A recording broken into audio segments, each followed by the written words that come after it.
everybody, welcome back to the Reese's Dog channel. Today is another one of our alternate history scenarios.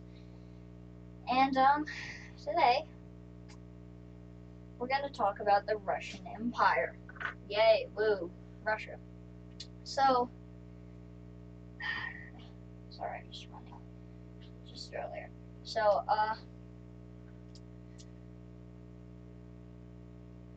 there was a revolution in 1917 in Russia. So in Russia, you know, that's how the Soviet Union was created. And Russia turned communist, and lost the World War I. In today's scenario, that doesn't happen. In fact, in today's scenario, the communists lose against the Tsar, or in other words, the Russian monarchy that was in the place at that time. And Germany surrenders because they start getting pushed back. So essentially today, we're talking about the Russian Empire and if it ever got screwed up by the Soviet Union. So we're going to so we know what World War I Germany looks like. Of course, like when the peace treaty comes, Alsace-Lorraine is chipped off. Now, but what about over here? Because Poland was formed. But Poland can't be a thing, because Poland is part of Russia now. They can't take things from Russia because Russia's their, but the Allies can't take anything because Russia's their ally. So what does Russia do? What does Russia take from this war? I'll tell you what Russia takes from this war. Russia goes ahead, it takes the Memel, it takes, this, which I can't pronounce, goes ahead and takes Poznan and Danzig. I'm pretty sure those are the names of these areas. Like essentially, it's going to control all of the Prussian states, like so. Now, the Allies have said they don't want Russia to, take any more like German territory, so this is all they're going to expand or like get from Germany. They're again going to take the rest of what they're going. Hold on a minute. This Arabia, that's theirs, that's theirs. Now, Romania, by the end of the war, it was occupied by the Austro-Hungarians. Pretty sure it was taken over.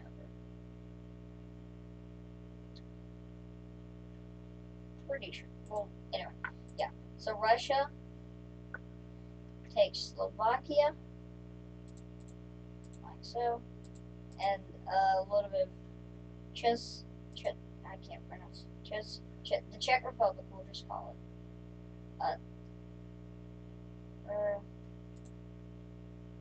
Yeah, we'll say they take, at least up into this area, they take Hungary,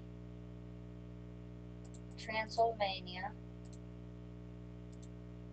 Now, they will take land until they get to here, because this is where Yugoslavia needs to. Okay, so this is all the land that Russia's going to take. So now we're going to predict what exactly is going to change. So let's go ahead and make these new countries that have formed. Of course, Russia's ally Serbia becomes Yugoslavia, or at least the kingdom of Yugoslavia. There's the new Germany, which we'll go ahead and color in because they're important.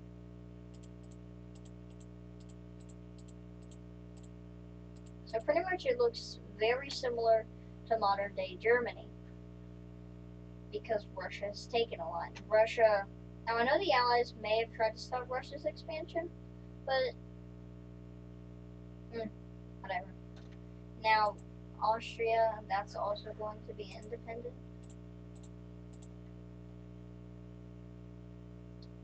So I'll get them a red color because that's what's mostly on the flag. Let's go ahead and color in these Balkan nations. So we'll Bulgaria, Albania, Greece. Now, Greece Greece might actually be divided a little bit differently because Russia owns this area, the Caucasus, and that tends to be right beside Turkey. So, since Turkey, well, it was then the Ottomans, were involved in the war, Russia decides that they're going to eat up the Black Sea, or well, at least take full control of it, and leave Turkey with barely nothing. So, we'll actually, hold on a minute. They're going to give it to, they're going to give half of Istanbul to Greece, and then the rest of, Turkey goes to Russia. So Russia owns most of the Black Sea, but the only other competitors in the Black Sea are Greece, Bulgaria, and Romania, which shouldn't be too much of a problem because they're mostly weak nations, I'd say. I might be wrong about that. So yeah, and Greece is actually going to get some of its territory back, and Turkey will be completely annexed. So that's, and we're even going to give Greece Cyprus. So Greece has a little empire now. Greece is back. Cool Greece. So yeah, that's all of the land that was part. This is what Eastern Europe, or Eastern, just a little bit of Central Europe is going to look like for right now. Now let's think about this. What happens after World War I? Well, the Roaring Twenties, which, yeah, I guess more technologies and inventions. Cool. Following that was the Great Depression. Now, the people in Russia are already depressed, so that doesn't change anything. Haha, very funny. Well, at least Russian this time. That was a bad joke. That's stupid. I'm sorry.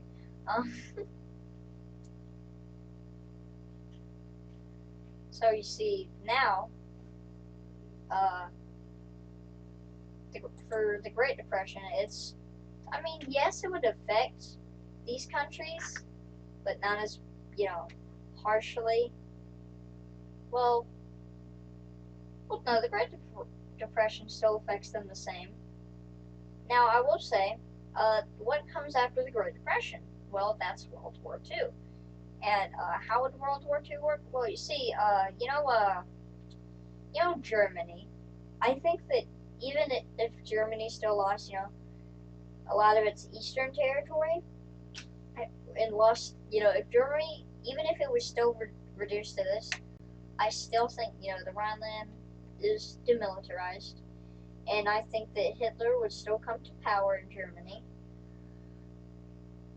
And he would, of course, after he comes to power, he decides to go ahead and do the Anschluss and annex Austria, remilitarize the Rhineland. Now, the thing is ever since World War I ends, Greece, Yugoslavia, and Russia probably have a really good friendship now. Actually, I'm going to say Bulgaria. It's like this. Yugoslavia against this. There we go. Yeah. So these three countries here, great alliance. So it's kind of hard for Germany to expand now, but when Hitler started, and actually, I think that this new Russia would be more powerful. I think that this Russia would be more powerful than the Soviet Union. So even though Germany has annexed Austria, I don't actually think that they could do too much unless they want war with the Soviet Union. And it looks like for now they want war with the Soviet Union because they could expand and attack the Allies. But Russia already, they'd be a little bit better. But Germany most likely could take them on. So, and it was 1938 that they annexed Austria, and then they asked, for the parts with lots of ethnic Germans, like the Sudetenland and the rest of Prussia that was taken from Germany. The Soviets, or the Russians, refused, and now Germany declares war on Russia, bringing Yugoslavia and Greece into the war as well. And Germany has no, well, actually, I don't think that, probably fascist Italy would be a thing, too. So I'm sure Italy would be a part of this. So let's just go ahead and color them in. So now Germany is going to start their little invasion of the parts that it wants.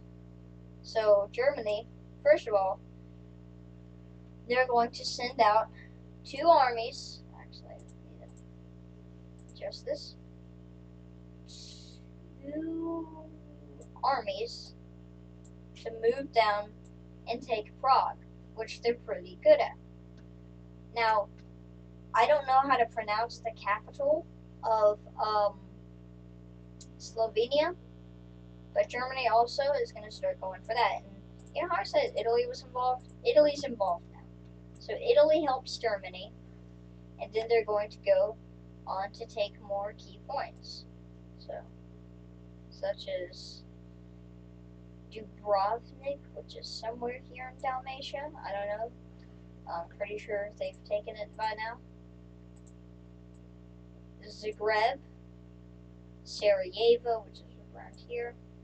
I see in the airtime video. And Belgrade. Now, Italy did annex Albania, so that would happen. So now, Italy is going to go down to go take Athens, Greece, but that's just what they want. Italy makes it around here before seeing a lot of, Greek resistance, and they're going to have to stay in one spot because Greece would be a little bit more stronger than it was. Greece would be more stronger than it was. So Italy's going to have a lot more issues with Greece. But anyway, back to Germany. Germany would move in to go ahead and take Danzig and Königsberg. Germany's armies would also keep going to take cities such as Krakow, which is around here, Bratislava, which is here, I guess, I think. I don't know. Budapest. There we go. Now, I'm not saying that Germany would see no resistance. I'm just saying Germany would see heavy resistance, but it wouldn't really be too much for them to handle. It wouldn't be too hard to handle, for Germany. So I'm just going to go ahead and color the stuff in.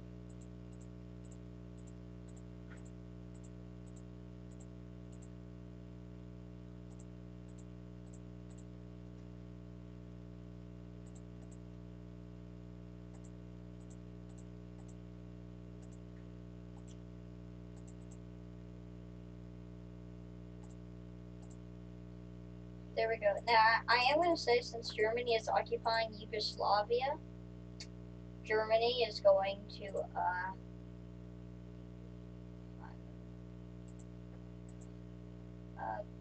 Germany's going to go ahead and put the Croatian Ustaše in power.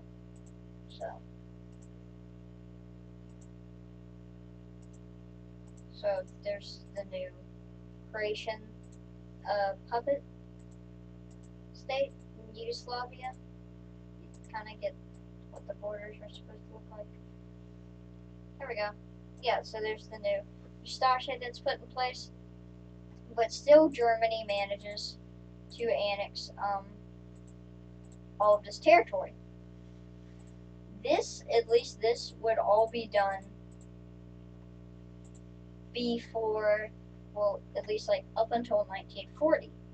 Now the Allies see what's going on with Germany, and the Allies don't really like that.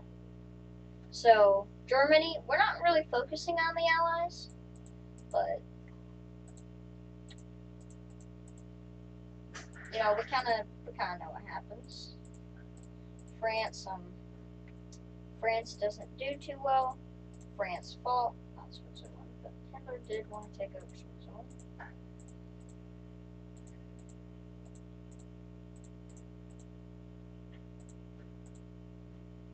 Go ahead, do that. So now, Germany would be fighting in many other parts of the world, but we're not focusing on it. Today we're focusing on what's it called? What if the Russians, today's video is on the Russians, not World War II. Well, sort of, but kind of not. So, Italy would go ahead and start occupying these spots here. And of course, Russia would send support to their allies, but I mean, it's probably not going to help too much. And now Germany has a new front that they can attack Russia from. They can start going through Turkey and going up through the Caucasus, meaning that Germany, Germany might actually be able to go ahead and take Stalingrad, probably, because they're already here, and now Germany is going to continue their campaign. Their Transylvania.